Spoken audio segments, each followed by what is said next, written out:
Salute. How y'all doing? My name is DerrickWilliams. Shout out and respect due to my newest subscriber, Raining Bubbles. And I also want to take time out to acknowledge some good people. Not forget content creating and supporting and things like that. Just good people. Roll call. Forever Young. South Carolina's own Joyce Stuckey. Florida-based Demanic Asylum. My comrade. Cash Me Out. I Am Queen Supreme. Snapzilla Gorilla, he's down with us. Without question, the best shooter on YouTube, Southside Jamaica Queen, stand up. He goes by the name of Wax Dog. And last but certainly not least, I refer to her as my heart on YouTube. Bronx, stand up. The Sugar Sister, Stacy. Have you ever wondered about your food? Where it comes from, its sourcing, its origin, things like that? Well, there are people in our government that thinks these things out, and they war game ways to starve you to death. And it's my estimation, it's my view based on my research, is that they are working to starve out the planet. And I think they're going to be successful in many areas, not just in America, but throughout the world. If you think I'm lying, simply look at the country of Venezuela. It's my understanding that since they had their economic collapse a few years back, the average Venezuelan has lost anywhere from 10 to 17 pounds. They're starving there. And we're having food shortages in this country.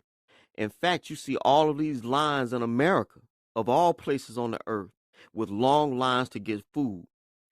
That's more to come. The title of this presentation would be called Mass Starvation Protocol. And I'm just one man in the comment section on YouTube. This is deadly serious. I don't think anyone knows the gravity of what's before us. The dire straits that we're about to embark on. This ain't no joke, like Rakim said. I want to introduce to you to the Ice Age farmer, and I want you to listen to his presentation. Bone chilling. I will be dropping his link in the description box below. Listen and execute. Find storable food. Grow your own gardens if you're able to. All y'all take care. Greenville, Mississippi, till I die. Ladies and gentlemen, good evening. Governor Inslee of Washington and Michigan today announced that they would begin mandatory testing of farm labor. That leads, as we know from Ontario, to false positives and then to shutting down the farms. We're witnessing the shutdown of the U.S. food supply right now, and we need to talk about that. I'm Christian, and this is the Ice Age Farmer broadcast. And before I get into it, I want to start with this quote from a book called Plum Island, which details that the U.S. Army has been working for generations on how exactly, in fact, quantifiably, they would be able to cripple a nation by ruining its food supply. So we read, quote, "In order to have a crippling effect on the economy of the Soviets, the food and animal crop resources would have to be damaged within a single growing season, mind you, to the extent necessary to reduce the average daily caloric intake from 2,800 to 1,400 calories a day, i.e. starvation level.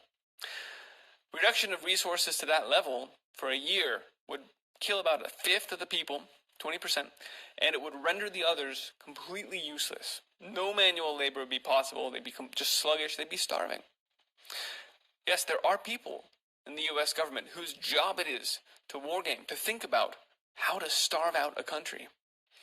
And the strategies that they have devised are being employed here now. That is why we're seeing weather warfare deployed. Tens of millions of acres of the corn crop, a lot of livestock in Iowa, and lots of grain storage decimated. Now we've got not one but two hurricanes inbound, heading right for the heart of our rice production. It's not just weather warfare that's being used, though. There are agendas at play. Of course, we just saw a train derail this morning carrying tons of corn, and they're already claiming that this grain will not be salvageable. Just the latest loss of corn. It seems to be dangerous to be anywhere near corn right now. You might want to take a step back if you're near it. I'm here in North California, where the air is once again full of smoke and ash, and the sky has been aglow with a wildfire that was way too close. There were plenty of people that were evacuated, thousands of people, and plenty of animals on farms in the area that were people all converged and helped, and it was just really inspiring, actually, to see the community come together here in Nevada County to make that happen. Mountains were literally moved by people, and we didn't spend time thinking about how it was impossible. We all just came out and made it happen. And this is the kind of human spirit that we need to bring to this larger problem of the shutdown of our food supply. It's so telling. If we all put our hearts and minds together, there is nothing we cannot achieve once we see a visible threat. And so I'm hoping that this video and this channel can make visible the threat, the looming threat to our food supply, because the fires are absolutely part of this attack on agriculture as well. There have been farms lost here and in other fires, not the ones that are at such scale in the Central Valley. For them, you need a different tactic, and that is what we'll talk about here in a second, the deprivation of harvest labor. Now it looks like we're seeing more lightning storms coming in starting tomorrow. And so we have every expectation that there will be even more fires starting. And of course, this is just delivering on the promise that former Governor Jerry Moonbeam Brown made when he said, "I will make believers out of even the staunchest climate deniers within 5 years." Quote, "You're going to see these fires not only continuing, but getting worse by the year as they are now." So this is delivering on that promise. The floggings will continue until you submit to the climate change Agenda 21 agenda. And so these fires are expected. If you've seen the climate action plans, you should know that the flooding, the weather warfare, the fires, all of this is a integrated agenda, and it's targeting our food supply as well. Let's talk now about the harvest labor. Governor Inslee this week issued a proclamation requiring COVID-19 testing of ag workers. Quote, "There's no question we need to escalate our response to this case-demic now, and we know that additional focus must be placed on ag workplaces. We know that people of color have been disproportionately impacted by the pandemic, and we need to address that." They always make the appeal to minority status as something that has to do with why we are going to shut down our food supply. They just have to have some virtue signal as they say, we're going to stop the farms. And as I mentioned, we've seen this play out earlier in this year in Ontario, where they said, we're having some hot spots on these farms. Let's mandate testing just to be super safe. And they go in and they get all these tests positive, coming back positive.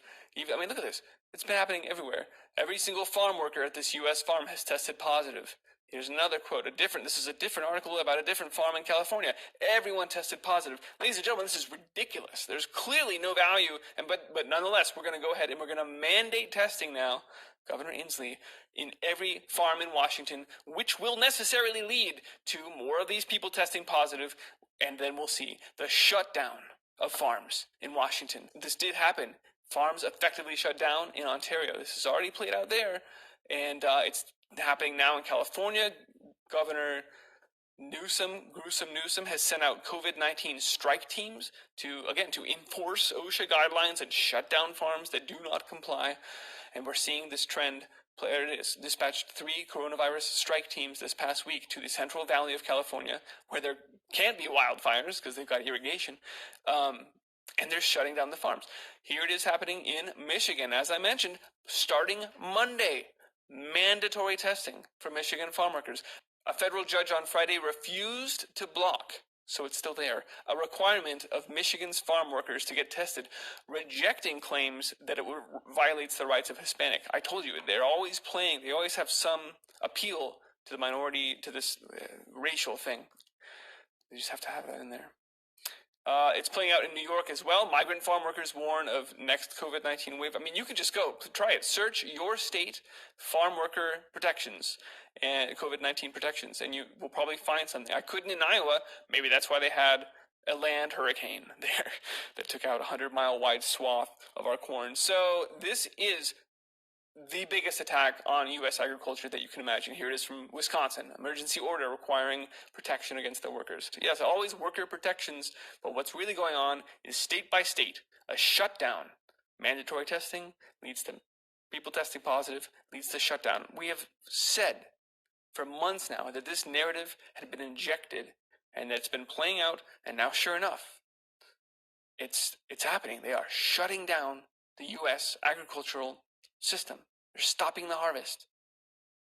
And they are going to, within a single growing season, deprive us of a ton of food. At the same time, we've seen states like Seattle, Washington, stockpiling food to the roof. It's the same state that's shutting down their farms. Ladies and gentlemen, why do you think they're doing this? What's going on here? We saw Illinois doing the same thing, filling up a hockey rink with boxes of food. We also know this is what they told us was going to happen during their food chain reaction game simulation, just like Event 201 with Bill Gates. Food chain reaction game was funded by the Center for American Progress, George Soros. It had participation by Cargill, Big Ag, and Mars, a private big food company. So, who was also involved in crafting the Rockefellers' reset the table agenda. It's all the same players behind this demise and takeover and rewrite of the U.S. food supply system. But they're going to first bring this country to its knees. And I just want to make that abundantly clear because it's happening now. And we need to get prepared. You need to be growing your own food. You need to be telling people what's going on and getting them to start growing their own food, saving seeds so that we can have abundant food going forward. And this is where we are now, folks. Food wars is nothing new. This should be no surprise to us that food would be used as a weapon, a device to ensure compliance to their agenda for control. They've broadcast their intentions long ago. Kissinger said it. And here we are. So we need to decentralize food production, get away from these single points of failure, and that eliminates the ability for any one company or organization or country to control the food production. Spread the word. Thanks for watching, and be well.